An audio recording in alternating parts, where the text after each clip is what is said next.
What is up, everybody? Welcome to the Ted Jones World Podcast, episode 211 here. How is everybody doing today on this lovely Thursday? Oh my gosh, I only turned on one light here. Guys, we had the Ted Jones Comedy Show on Monday night. That was absolutely fantastic. Thank you, everybody who showed up. Amazing crowd, amazing comics. It was really the place to be. But guys, if you missed that show and you're in New York City tonight, Comedy Night with Ted Jones at Asylum NYC, 307 West 26th Street in Chelsea. Check the link in this YouTube video for tickets. Instagram, Ted Jones World, wherever you guys find me, you'll find that link there. But had such an amazing show, and tonight the lineup is incredible, so I'm super pumped for that, guys. A lot going on in the world, okay? We're close to potentially going to war with Russia. All right? This is something that really isn't getting so much news press outside of the news, you know, like turning on CNN or whatever. Like, you figured you get push notifications from CNN that just tell you what's going on in the world. But I don't know, scary thought, because if Russia invades Ukraine, then we're definitely going in there and starting a war.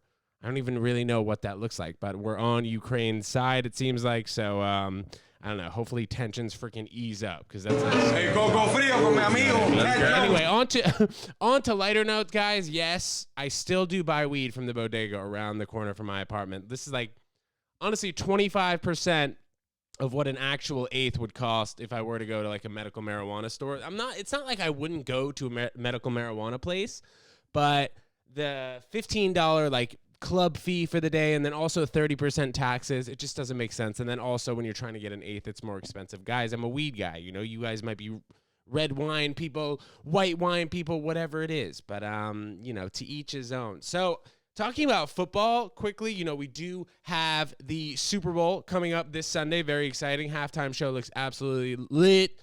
Eminem coming back, Dr. Dre, Snoop Dogg, and a lot of other performers. But there was some tea that was spilled in the NFL. Talking about the Miami Dolphins owner, Stephen Ross, who's also a big-time developer in New York City. He like basically made all of Hudson Yards over there, the skyscrapers. He apparently is being accused of telling a coach to lose games for the franchise. And if he were to lose games, he would get like $100,000 per games lost. You know, obviously this has been an issue in the sport ever since back when Pete Rose was playing baseball.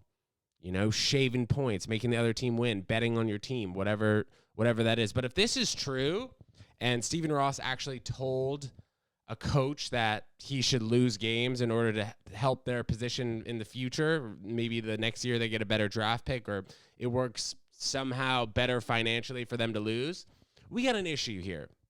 All right? And I think the full reason that Brian Flores is coming out is because inequality in the workplace. And you know, you see it when you talk about black people in football. You know, you really only see black people in football when they're on the field. You don't really see so many in the manager's office, general manager position. Owners, definitely not. So, I don't know. You know, I understand that football has been around for a very long time, and it's been owned by the white man for a very long time, but I think we need to switch it up, guys. Okay? It's time that we see a black NFL owner. I see that this gentleman, Robert Smith, who has like $5 billion, might buy a team. That'd be great to see. But I think just diversity in general. You know, if you guys even go to a Ted Jones comedy show, Comedy Night with Ted Jones, we always try and have at least a couple girls up there just to mix it up. You know, girls are funny too. You know, and obviously black people can coach teams, and obviously they can own teams as well. So we got to break down this white barrier, it seems like. It does seem like a barrier. I don't want to sound too controversial, but I think it is, and we got to break it down. Some exciting news on the vegan forefront. New York City public schools now have vegan Fridays. I am loving this. We just really need to make sure that when we do vegan Fridays, though, we're not like skimping out on anything, so the kids know that vegan is the way to go. It's the move. You know, like we got to have Impossible Burgers, Beyond Burgers, whatever, have vegan cheese on whatever you're making for the kids. You know, we can't just serve them like a side of potatoes and some broccoli. Otherwise, these kids are just going to go right back to their old habits of eating meat. Guys, I mean, it's the future. We're going to be eating this cellular meat that tastes the same as regular meat. And as long as the texture is the same and it's better for you, like, why do you guys care? You know, I understand that some people don't really eat vegetables, don't eat fruit. That's something that you got to adjust, you know, because your taste buds are so used to eating whatever it's eaten for the past however many years you've been alive. But slowly transitioning to cell-based meats, it's better. It's going to be better for you. You know, people get skeeved out. Like when I talk about the 3rd annual Ted Jones World Vegan Hot Dog Eating Contest, by the way, coming in July. So excited for that event. We are getting together the details, but like, when we talk about vegan hot dogs, it's just soy protein. You know, it's not what a hot dog is made out of. And I know you guys know what a hot dog's made out of. Pause. Do you? Yes, like pig intestines, pig butt. It's just not good.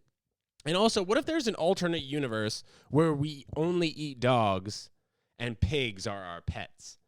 And we're like, oh my God, you eat pigs? You're gross. You're supposed to be eating dogs. There probably is an alternate universe like that.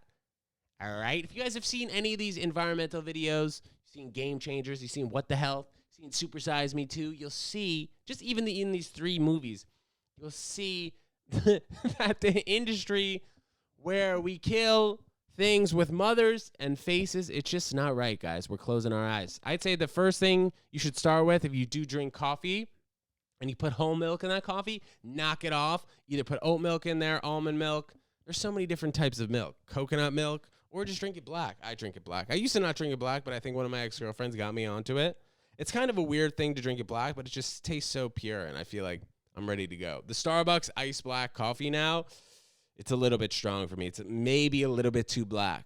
You know, I've spoken about on here before about how I would just go weeks just drinking the iced coffee every single day, but now I've got a new guy. Go to the guy at the stand. The stand in the corner, not the Stand Comedy Club and Restaurant. He does a great job with it. It's like half the price of Starbucks, and I'm happy with it. You know, but to each his own in their cup of coffee. Just make sure you're not putting any freaking, you know, animal milk in there.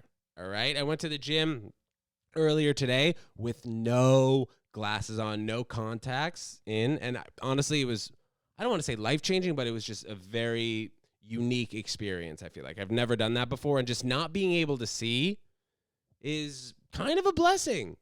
I mean, when you're going to the gym, maybe it is kind of a blessing. You're just so focused on yourself. I had my headphones in. I wasn't really distracted by anything. And then like sometimes, I mean, you guys tell me if you do this, I'm sure you do, but like if you're in a tank top or whatever, you just check yourself in the mirror all the time. That's what I do.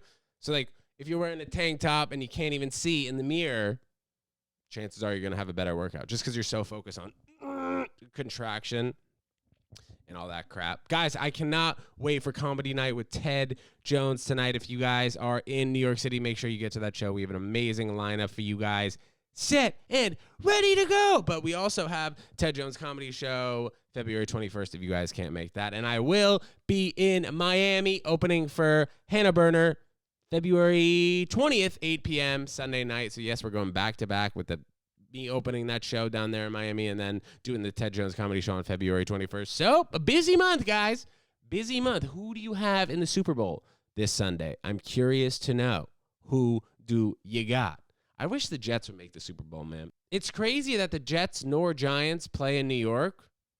Like, nobody's really even made that big of a deal out of it, except for the guy who sued them for not playing in New York. That was pretty funny. I want to look this up. All right. According to a report by Larry McShane of the New York Daily News, a $6 billion lawsuit was filed in a Manhattan federal court in January that demands both the Giants and Jets abandon MetLife Stadium in New Jersey and return to playing in New York by 2025. You know, I don't know. Should the fan who filed this lawsuit get $6 billion? I don't know about that, but I think there is something to be said for putting the football teams that are called New York football teams in New York. You know, we definitely have enough room on one of the 5 boroughs. Throw it up there in the Bronx, maybe next to Yankee Stadium, or maybe even put it down in Staten Island. I like that. I like that move, actually. Staten Island will have an attraction. This is a good move. Why is the freaking, I'm like the mayor of Staten Island. The mayor of Staten Island is the mayor of New York City, Ted. So, Eric Adams, being vegan, loving Bitcoin, my guy. I think you should put the stadium in Staten Island. Staten Island needs a tourist attraction. Doesn't really have that. Bronx, Yankee Stadium, you go to Queens, you got Shea Stadium, not Shea Stadium anymore. It's Citi Field where the Mets play, and then you got the Tennis Center. And then, Manhattan has their own stuff. Brooklyn's got the Brooklyn Nets Stadium there, the Barclays Center. And Staten Island, it doesn't have anything sports-wise. I know it has, minor league baseball there, but, I think we need some more action down on Staten Island. Staten Island I've been to a couple of times. I won't talk shit about Staten Island because it's part of New York City. All right? You can't talk so much shit about it, but, I think more activities need to be had there. There's got to be more hotels opening. Maybe, you build a football stadium, build hotels around that, build a strip mall, and then we're moving. Then we're getting it moving. While Staten Island from my apartment here in Chelsea would probably take 45 minutes to get to, things will move quicker with the ferry coming about. We'll see. Also, if you guys didn't know, Paul Italia, who's the owner of the Stand Comedy Club and Restaurant. Paul, if you're listening, man, what's up? He just got an extension on moving his ferry out of Staten Island. He bought a ferry with a couple guys from SNL, and they're trying to figure out where they're going to put it. Are they going to put it in East River? They're going to put it on the west side, whatever. But, we just need more attractions to Staten Island. Okay, I'm sick of everybody shitting on Staten Island. I have no connection to Staten Island, but I don't like it. All right, it's part of New York City. We got to treat it like it's part of New York City. All right. So if you guys talk shit about Staten Island, you better knock it off. Even though some places in Staten Island, are maybe anti-vax and stuff like that, which obviously I am not. I think we just need to broaden our mindset and accept Staten Island as a borough in New York City. And since the Giants have been in New Jersey since 1976 and the Jets have been there since 1984, it's time. We got to mix it up. Put them in Staten Island. I'm all here for that. Eric Adams, if you're listening, my boy, we got to put them in Staten Island. Give them a tourist attraction. What is going on with Peloton also? I know the stock plummeted just because people are getting out more, but I thought it was a good idea. Sometimes it doesn't really make so much sense why stocks plummet. You guys know what I mean? Starbucks scraps vaccine requirement following Supreme Court decision. Starbucks is the only place in New York City now that when I walk in, they immediately ask for a mask. No other place in New York City asks for a mask. That I've been to. Usually the smaller shops would potentially ask you, but I think Starbucks just has a nationwide mandate. But now the New York Starbucks is no longer requiring employees to get vaccinated or submit to weekly testing, which is good. It's good, but I think at some point we're just going to get to a herd immunity. I know we haven't really talked about this in a year and a half, herd immunity, but I think the people who are unvaccinated are probably going to get it. They'll get really sick. They'll have antibodies, and then, you move forward from that point. But if you are unvaccinated, it's just a matter of time until you get it, right? Unless you are unvaccinated, I'd love to speak with you and kind of get your opinion on why you're not vaccinated. I do know a couple people who are unvaccinated. Maybe I'll actually get one of them on the podcast. That'd be interesting to pick their brain. But everybody is doing it. It seems like at least 80% of the people in New York and Connecticut is no longer going to have a mask mandate. I saw that Orange County in California no longer having a mask mandate. And when that news was put forward, the people of California thought that included LA, but LA, no, still has a mask mandate. So who knows what's going to happen with this coronavirus? Omicron, big variant, slowed things down a month and a half ago. And what's going to happen going forward, we'll really see. We'll see. You guys remember the Fugees? Obviously, they just canceled their 25th anniversary tour. Writing, we anticipate and understand disappointment, but our anniversary tour will not be able to happen. The continued COVID pandemic has made touring conditions difficult, and we want to make sure we keep our fans and ourselves healthy and safe. Statement read, an idea sparked to honor and celebrate the 25th anniversary of the score, but we now see it may not currently be our time to be revisiting our past work. Guys, do you agree with this? I don't. Why? Why would you cancel a tour? I don't understand that. Life needs to go on, okay? I understand that you definitely need to be careful in watching out for coronavirus, but life needs to go on. You can't be canceling a tour like this. Think about how many people's jobs relied on that. Why don't you just have everybody who comes to the concert be vaccinated or have to show up with a test? Canceling a tour is not the answer. Okay? Unless it was canceled because of ticket sales, then, okay, that's something to be said. But I mean, to come out and cancel a tour and say like, oh, well, we want all of our fans to be safe. I think that's BS. I don't think that's the truth. Is it possible they didn't sell enough tickets? I think so. I think more so. Because we should be living as regular of a life as we can in getting vaccinated, or if you're not vaccinated, wearing a mask, or if you're not vaccinated and you don't want to wear a mask, whatever, good luck to you, rolling the dice. Bitcoin and Ethereum slowly coming back to life as I am recording this. Bitcoin at 43,000, Ethereum at $3,050. And guys, Shiba's pumping a little bit too. Haven't talked to you guys about Shiba Inu coin in a long time here, but whatever. If you have $100 to forget about, put it in Shiba Inu, and then maybe you'll look back in 2 years and it's worth $1,000 or maybe even more than that. That's my speculative coin that I use. Yes, people will say it's a shit coin. I don't even use it. What am I talking about? That I bought. You know, like Bitcoin, Ethereum, obviously hot. I was into Uniswap for a little bit, but I lost a lot of money there. All right. I think Uniswap is a great decentralized coin. And don't listen to anything that I'm saying. By the way, go on YouTube, listen to BitBoy Crypto, listen to Mike Novogratz, listen to Michael Saylor. Just type these names into YouTube. Okay. Because these are the people that I listen to in terms of crypto. Shiba Inu coin. I mean, I really just like took that upon myself to buy some of that. But like watching the Full Send podcast with Gary Vee talking about NFTs, I mean, crypto's the wave. It's gonna happen. You know, whether it happens this year, Bitcoin at 100,000, Ethereum at 10,000, it's on the way. It's on the move. So hedge yourself, because if you guys are just saving money in your Chase account, you're losing 7% a year, or you did the last year. I got to do some laundry. Guys. How often are you doing laundry? I'm doing laundry like once every 2 weeks. So it's like $35. It's not so bad, but like I wish I had a laundry machine in the apartment. You guys got a laundry machine in your apartment or what? I also have some XRP on my Coinbase account in my wallet, but I'm not able to trade it because they are currently going through a lawsuit with the SEC. So either I end up losing this money, or as soon as the lawsuit is over, I'm definitely going to cash out. But that's funny. What do you guys think about XRP? With all these different coins, a lot of research is definitely needed before you hop in, unless you're thinking about not gambling, but like putting your money in a coin that could go to zero or could go to the moon, like a Shiba Inu.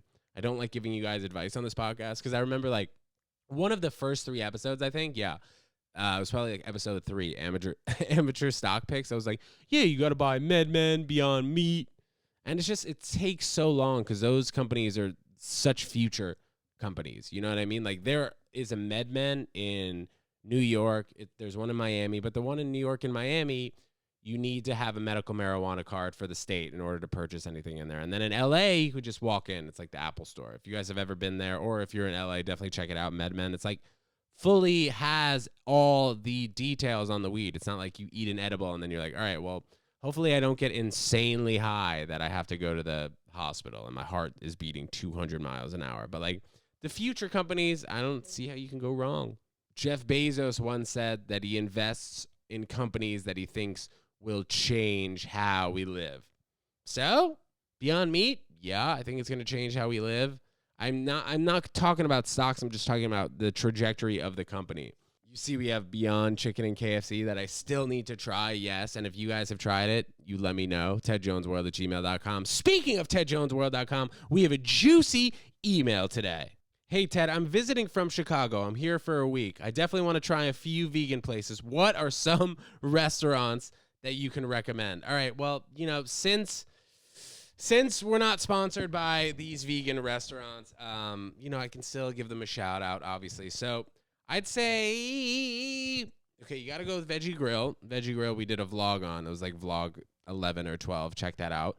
New Leaf, which is actually across the street from Veggie Grill on 23rd Street. Artistic Pizza, good vegan pizza if you're trying to hit that. Lady Bird, if you're trying to go out to dinner, 7th Street between 1st and A. Yeah, you know what? We'll stick with those 4. Those are 4 good options there. You got Veggie Grill, which is on 23rd Street. You got New Leaf, which is on 23rd Street also. Artistic Pizza, if you want some pizza down by the Comedy Cellar. And Lady Bird, if you want to go out, nice, cheap meal, not so expensive. But also, like, any real Mediterranean place in New York City, you have a good chance of finding good vegan options with falafel and all that good stuff. You know what I mean? Guys, thank you so much for tuning into the Ted Jones World Podcast. I hope you enjoyed yourself. Episode 211 here. If you guys are in New York City for the 15th time, come to Comedy Show with Ted Jones tonight. It's going to be absolutely amazing. Check the link in this YouTube video, Spotify, wherever you guys are listening to this. And if you're watching on Spotify, hello. Yes, we do have video on Spotify. Isn't that cool? Thanks so much for listening, guys, and we'll see you soon. Peace.